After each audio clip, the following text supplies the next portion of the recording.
So I want to welcome some people that came on as well. I see Jonathan and Melinda, right? We got a twofer there. You guys want to introduce yourself quickly, just briefly? I'm Jonathan. This is Melinda. Hello, everyone. Well played.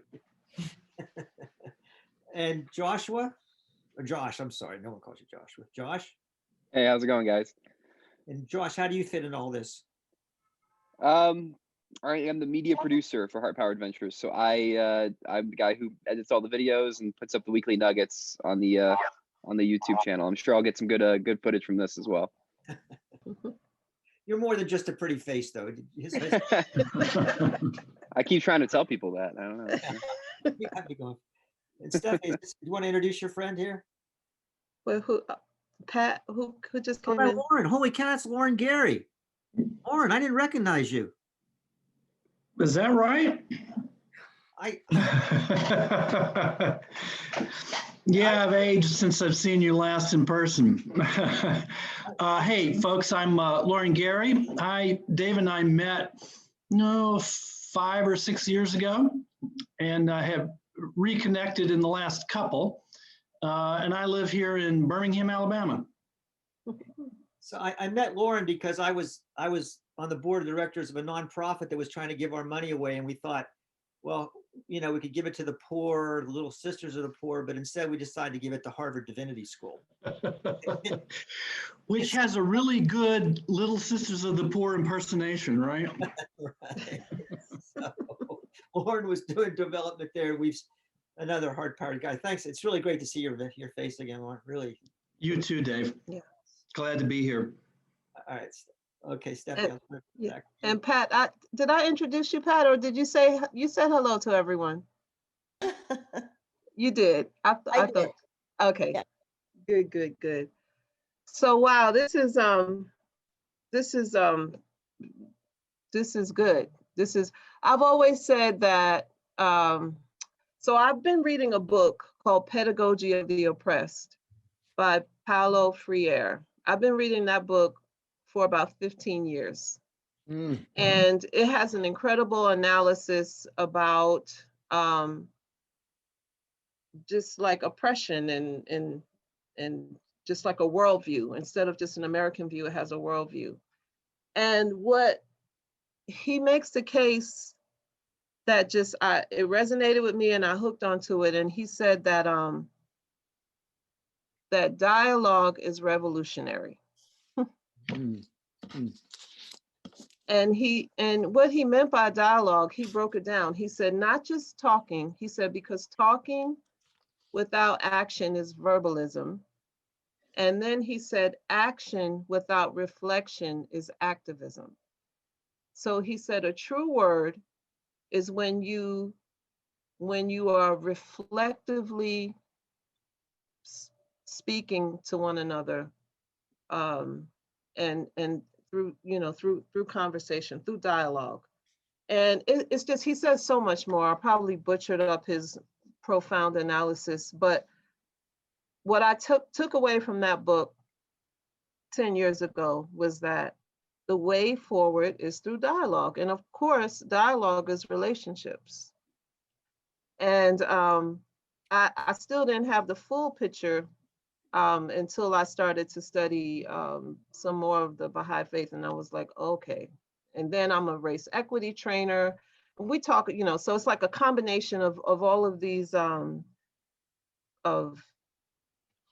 analysis and truths, and then my own centering that has helped me to have, even in the midst of all this darkness, hope, like real hope, not fake hope, but something to really hold on to.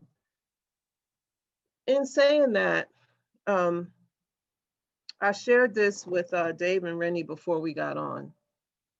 And I don't know where I read this, but someone suggested that the biggest inequity is when you treat unequal people equally.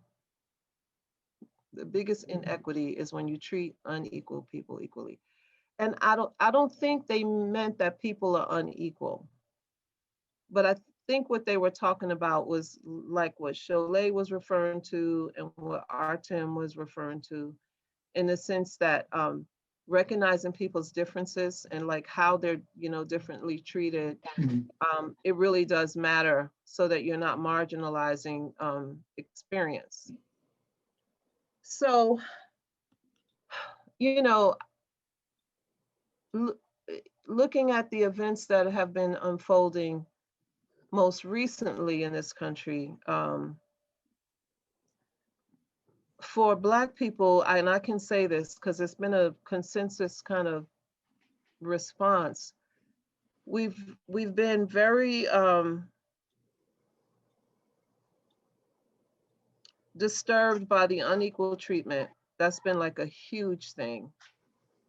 Um, and then there's something very familiar about this, like seeing this type of rage on display. And then we begin to worry about, um, you know, our families, you know, and what's next.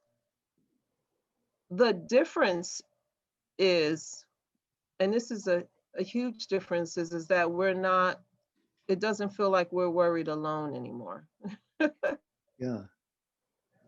And that's great.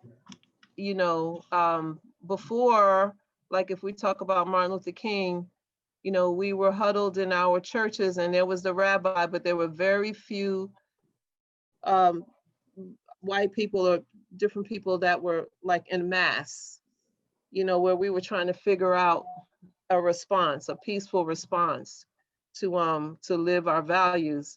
But now it feels like, even though there's a lot of people that are having a hard time accepting the changes of a more diverse country and sharing power and all the issues that are arising for people, it just seems like we're not so alone, and that feels fantastic. So um, Pat, do you want to share maybe some of what you're thinking?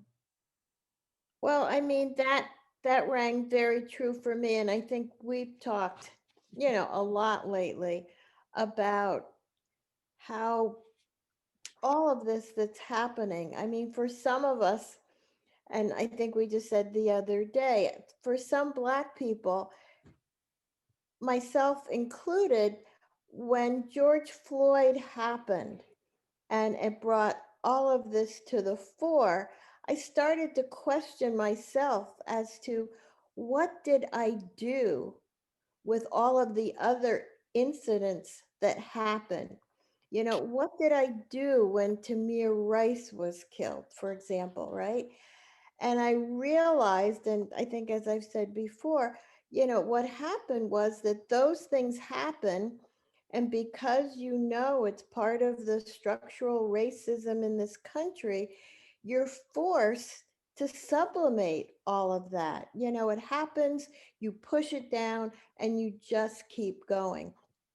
But so much has happened lately that's brought it all to the fore. You know, it's brought it all up for me. And it's like you have days where your head is just swimming in all of it, like too much, you know? And I find it, you know, very comforting. Like you just said, even the folks you have on this webinar, to know that white folks are concerned, that white folks are starting to say, holy crap, maybe these people are dealing with some serious stuff.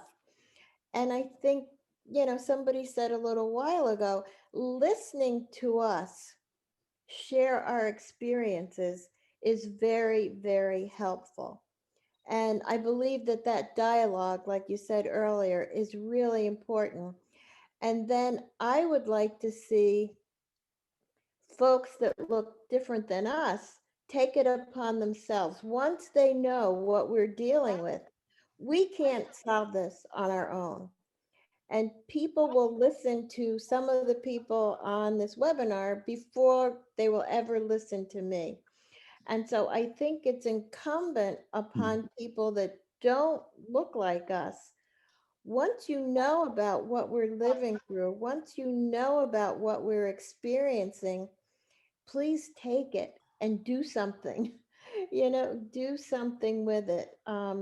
Whether it's marching, whether it's groups where you're dialoguing amongst yourselves and trying to come up with concrete ways to change some of this, whether it's pulling in people that you know. I mean, they may be your friends or your relatives who feel very differently about some of these issues than you do. If you can come up with a way to begin to dialogue with them and, pull them in to, what we're talking about here today, I just think that that would make a really, really big difference. I too have a son. My son is 35 and he's out in California. He's out in Palo Alto at school. And I still say to him, when he started walking in the morning, be very careful, honey, be very careful out there. So it's something that we live with every single day of our lives. And I think we try to do the best we can given what we're faced with. But I appreciate the forum today, Steph. I appreciate you inviting us. And I do think that this is, the beginning of moving us in the right direction. So I want to comment with what you were just saying about do something. And it gets back to, I was talking before about engagement. So part of this goes back to a good friend of mine who's a very successful businessman and just a tremendously heartfelt person, and who called me up when this was after George Floyd. And I was so moved by his question that I said, Justin, we've got to do something. And so in a way, the whole thing started with his phone call. And he's on all kinds of nonprofit boards and he's doing so much in so many ways. But he became a sponsor for some of an underwriter for some of our Black entrepreneurs to be part of this collection where we can open up resources. And then we brought the people they underwrote into a Zoom call with him and his partner. And I watched him come alive because, oh, here's someone I can bring my business acumen and like, oh, do you know this person? Have you heard of that? Can I do this? I do this. And then the connection, I feel like, oh, that was the heart connection, right? And it's in some way that everybody can find that heart connection. And then it becomes real. Then it isn't, oh, I know what you're going through. I need to do, it's not out of guilt. It's not out of obligation. It becomes out of a heart when you start rubbing up against people and the opportunities come up, and then it becomes real. Yeah. Yep. Perfect example. Yeah. Lauren, would you like to, or Steve, anyone would love to hear your thoughts. Well, if Lauren wants to go ahead. Well, if you don't mind, I will, Steve, because I actually had a question that follows up on what I believe you were saying just as I joined in. You were talking about, I believe it was you who was saying, remember someone who loved you so much and try to keep what that felt like in mind when you relate to people of varying degrees of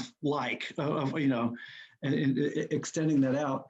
And so the question I had is, at this moment, if I as a white man from the South looking to be an ally, what are the preconditions for being able to relate on that heart-to-heart level? And I guess I was thinking to some degree, Stephanie, you kind of answered it. There's a doing the work piece that that I think is far more effective in terms of as opposed to white guilt and confession. That it's walking the walk and demonstrating accountability, on these issues that are really are more important even before we can have that heart to heart in so many instances. I guess that's my question in sense, I guess. Yeah, so I think that's and Pat, please don't let me just, if there's anyone else, a person of color, just please talk. But Yeah, I think that, you know, if there was a path forward, it would be, for me, it would be like consciousness, right? So just a level of consciousness that can be conscious of different perspectives. Just like even just that, if wherever you are, is a huge thing, because to act like your perspective is the only perspective can feel terrible and very marginalizing. So like I would say a first step is just like consciousness that there's another perspective about what is happening. There are other ways that people are processing it. It's just a huge step towards unity. And then, I would say, you know, um, empathy. And I learned this from a dear friend, empathy. Just from that, seeing that there's acknowledging that there's another perspective, having some openness around those other perspectives, right? Just some openness around it, so that you can see um, see it from another person's point of view and have some compassion around it. I forgot who had mentioned that, but some compassion. And then, depending on where you are or who you're in relationship with, some accountability. We take into account what we do each day, in our relationships, and sometimes we get it right, and sometimes we can do better. I know I can always do better. So, what does that accountability um, look like for you? And how can you do that for your soul, for your spirit? And then after that is to be intentional. So we've got a race problem in this country, right? And it was intentional. It was by design. Like you can historically track the decisions from the very beginning, from the creation of whiteness all the way to where we are now. So that means that the solutions have to be just as intentional, right? Just as intentional, based on race, so that we can get to true equity. So, what does that mean? Like, what are you, what kind of systems are you investing in? How intentional are in your relationships? And, I was in Phil had given a program a couple days ago, and it gave a definition of happiness that I had never heard of. Never heard of. And it said happiness is not a feeling, it's a doing, what you choose to do, how you choose to show up. And the more you can respond to needs of others, like it automatically, it's built into it. It increases your happiness. I think that's how we were built as human beings. So being intentional about your relationships and your actions. This space, this Commonwealth space inside of Heart Power Ventures, Michael and I were trying to figure out, how are we going to manufacture our product? Like how we've never done that. We know how to cook really well and feed people, but we just never done it. And because of intentionality around this space, there were people that had done this and done it so long it was easy, and just sharing information, being in relationship with us, and sharing their relationships. Now what seemed impossible seems totally possible, like in a real way. And look how much time was shortened. I mean, we could have maybe actually figured it out, but years turned into weeks, just like that. And we're not the only ones. So there's so many more people that entrepreneurs like us, just other people that we can make a difference. We don't have to wait for our government to figure out this mess. We don't. Yeah. And I think, Steph, everything that you just said is so good. And maybe even before people get into your formula, I think it's incumbent on all of us to ask, what are the personal biases that we have? What are the prejudices? You know, what kind of person that you see in the grocery store do you have a reaction to, you know, especially a negative reaction to? And where does that come from? You know, when you see the big, black, strong guy, what do you feel inside? And I think for the people on this panel, or for the friends and relatives that they might talk to about this, I think that is step one. You know, what are you thinking? What are you feeling? And where is that coming from? You know, I mean, we've all been trained by the media, by our families, by whatever, to have certain prejudices, to have certain fears. And where is that coming from? So I think if you start there, it's like, oh, you know, when I see those people, I think X, Y, and Z. And then the question becomes, well, why do I? And then how do I change that?